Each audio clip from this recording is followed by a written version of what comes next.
First of all, if you're new to the LAT term, it means living apart together. And it is a relationship where two people are monogamous, they deeply love each other, but they do not share an address. This lifestyle is more about having a deep connection with your partner and less about the physical proximity you guys have. Okay, so pro number one is quick pause because I get this comment a lot. Some people think I'm pushing LAT as a trend or trying to convince other people to do it. Let me be very clear. I don't care what you do in your relationship. I make these videos because people ask me these questions and because so many others have told me that they're either living this lifestyle or want to live this lifestyle. I'm just sharing my experience. What you do with it is up to you.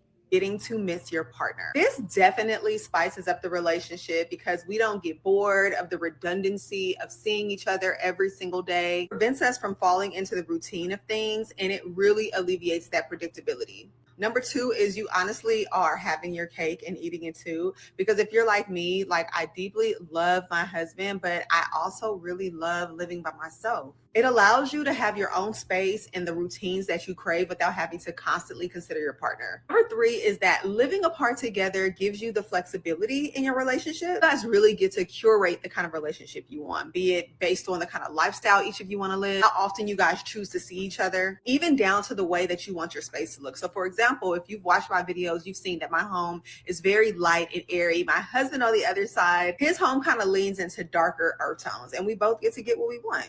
Number four is more independence and less codependency, because let's be honest, a lot of y'all are codependent in these relationships. When you're living the LAT life, you get to love each other by choice and not by default proximity.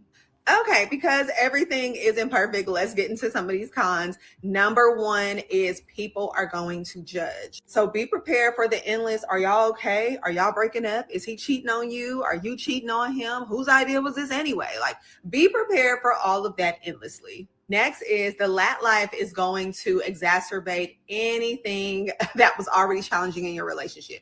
Bad communicator, highlight it. Not a thoughtful partner, highlight it. You're a terrible listener, highlight it. You honestly have to be intentional about learning the tools that you need to navigate those bad habits, basically. Number three is that arguments are going to take more effort to resolve, right? A lot of times when you live together, you kind of make up in passing or you stop talking for a couple of days and then eventually somebody says something funny.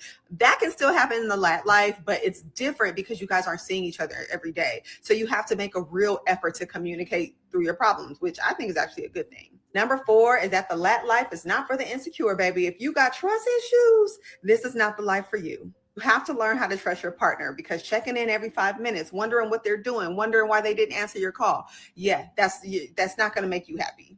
And lastly, because this is such an unconventional way of living, there is no roadmap. So that means that you're kind of figuring this thing out as you go, making mistakes, figuring out what works. And that can cause a bumpy road, but it could also help you get to know your partner really, really well. So those are some pros and cons. I also told you guys that I'm in the process of creating a guide for the living apart together lifestyle. It's called Living Apart, Loving Deeply. I'm working on that. I'm going to be releasing that for you guys because so many of you guys are curious about this lifestyle and you just need to know how to navigate it. And I've created that roadmap. So stay tuned. I'll be dropping that soon.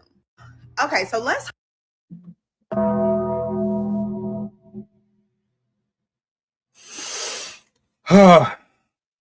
Initial thoughts. Zay, how you feeling, man?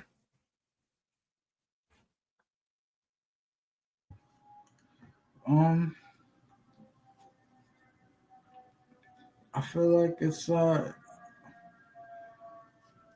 there's definitely some pros and cons. I honestly I feel like it's not such a bad idea. You know, everyone, you know, is happy about it. You know, as long as everyone's happy, I feel like, it's not such a bad idea. You don't want these motherfuckers in your face 24 hours a day. I feel you. I feel you. Coach, what's up, man? I think we're going further and further away from the human race, man.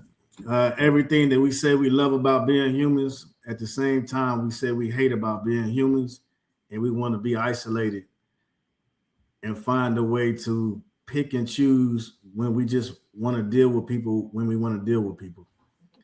Bang. And that sounds like a scary future there, brother.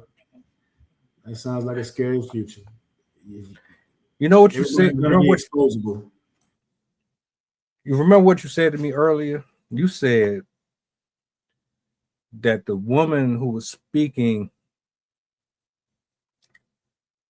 she was playing a dangerous game because while she had her good and her bad points, the way that she came off, somebody listening to her or watching her would take that and just run with it. That's what I got from this too. You know, she talked about she's about to come out with a whole catalog for people to buy into, and she about to sell merch and all this shit. And it's like, here we go. I hear some good and bad in this, but she's being very vague too. And it's like she's speaking from a selfish place, a place of, well, this is what I wanted. So Man, that's that narcissistic thing we talk about that all these women possess nowadays, is they only give a fuck about the I, right? It's because of the culture. That's what the culture's pumping out there. They're pumping that into the ether and they're biting off into it. Like Zay was so passionate the other day talking about the family dynamic. That's all men right now. Remember I said a few weeks ago, there's been a role reversal where men are talking about the family dynamic, men are talking about the core, and the women are like, fuck it, I'm doing my own thing. I'm going out here to go do this and that. I was repressed for X amount of years. I'm going to be me. What are you talking about? And that's what everybody's seeing right now, the crash out of women. Yeah. I don't know if the brothers was okay with that. Like, they had a conversation and said, you know, this works for us. I wasn't brought up that way. You work out your problems in-house. You can't just run off and spend a month away or spend your entire career outside of the household, the bills. Oh shit, well, those are your bills, so you worry about them. That's your water, that's your gas, that's your electric. I got my own stuff going over here. I never grew up like that. This is all foreign to me. So hearing it, it's like, yeah, it sounds like you really are like, it came off to me like you don't really love him the way you say you do. It's impossible, because why would you want to be separate from your person? And then you're trying to gaslight me into saying, oh, well, you're insecure if your man or your woman is not in the same house as you and you don't see them every day. Then you're going to wonder if they're cheating and this, that, and the third. Are we forgetting what marriage actually is and what it's supposed to reflect and look like? Are we trying you ain't got to be around people all the time, man. I mean, people need their space. So before you go out on your preacher rant, I'm gonna have to jump in and let you know. You ain't got to be around people all the time, man. You need some space. I'll just say that part right there. No, I get that, but I mean, like, you can go in another room, you can go downstairs, you can, like, you talking about moving into a whole different. Are you in the same neighborhood? Are you living next door to each other? Are you down the street? Are you around the corner? Have you ever lived with somebody for an extended period of time? Yes, I was married. For how long? I mean, I'm saying, you don't have to tell me exact years, but what I'll say is long enough to when they say, hey, you like, God damn, I need to be in another room where I can't hear that. So, I mean, I'm just saying, like, there gets to a point where you want to be a little bit further out of earshot so that you can actually be at peace. Because if you still within a certain parameter, they can still call you or yell, and then you still may feel subjected to get up and go do whatever it is that they're calling you to do. So sometimes a shed, you know, it started with a man room, a cave, man cave to a shed So now it seems like people like a whole nother brick and mortar or a whole nother house, 500 square feet away. You know what I mean? So it just sounds like people weren't really getting the peace or the necessarily environment that they were looking for.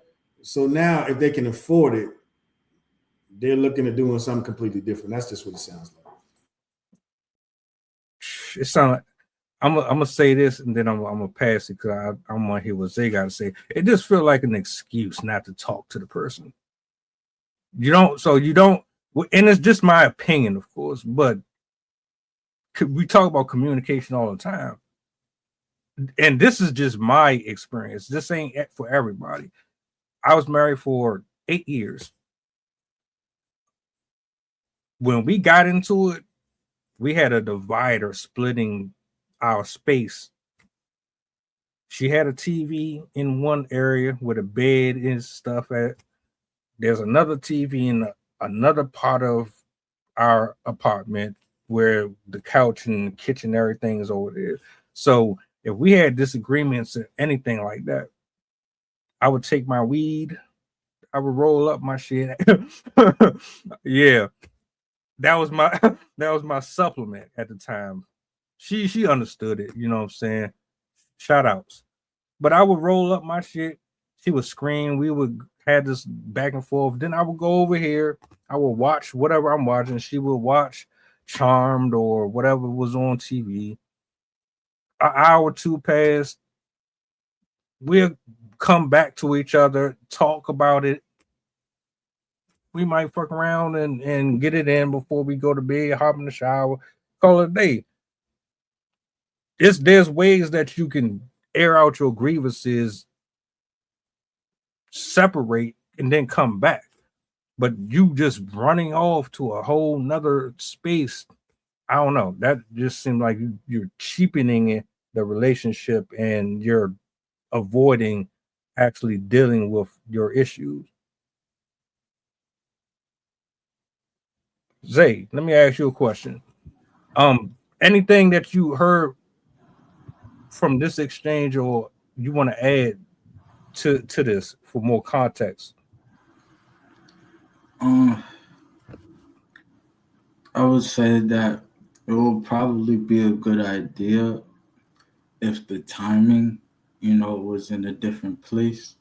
So let's just say y'all are not married yet, but y'all just trying things out, and y'all want to build that relationship together, but you don't want to build off codependency. So you guys both have two separate places and you build off of that. But in my opinion, I feel like marriage should be togetherness. It shouldn't be separate, you know. Um, I agree with both of y'all. Once communication, once visibility is away from the relationship, the dynamic changes. Your desire to see that person is low the more and more y'all away, in my opinion. I've always heard absence makes the heart grow fonder, but that's usually with vetting somebody or maybe just dating or in a relationship. Does that apply in marriage too? It does, man. But the cornerstone and the foundation have to be solid. And the foundation has to be solid because what happens is absence does make the heart grow fonder, but the absence can make the heart wander as well, right? So if you're not in tune and you're not on the same page, lock and key, lock step, then what happens is resentment can come into play in the presence of absence. So it has to be an understanding. Hey, this is why I'm absent. In my absence, let's make sure that we have a plan in place, and these are our objectives, right? And so that you're making sure that you're checking these objectives and then both of you are gaining something from this absence as well. It's not one-sided, because a lot of times in absence it would be in like work, and then more so than not, in the earlier years, it would be the man leaving because of work and the woman staying at home. And then what happens is the woman will be taking care of the kids, et cetera, et cetera. And so then now you have the FOMO, fear of missing out on what you could be doing instead of being a parent. Or the resentment is you stayed with the kids and that other parent was out working, and they could have been, or like somebody else's spouses were out getting it in lieu of being out for work. And so then now the envious and the resentment comes in, that now that the kids can be older, now that one parent wants to go out and catch up on the latter years. Well, now you're at a certain age trying to do something that you missed out on 10 or 15 years ago. Those years have passed you. So now that you may come in with the stunting of growth, and then the issues that comes into play in the relationship. One person's at one level, the other person's trying to catch up on what they missed out on, instead of just growing in a different way. They stay stagnant in what they thought they missed out on, instead of pivoting and growing together as a couple, and then whatever they were supposed to meet, at said example. Yeah, I feel you on that. And I asked that question simply because I try to apply these things all across the board with everyone in any situation. It doesn't really make a difference if it's intimate or not. At this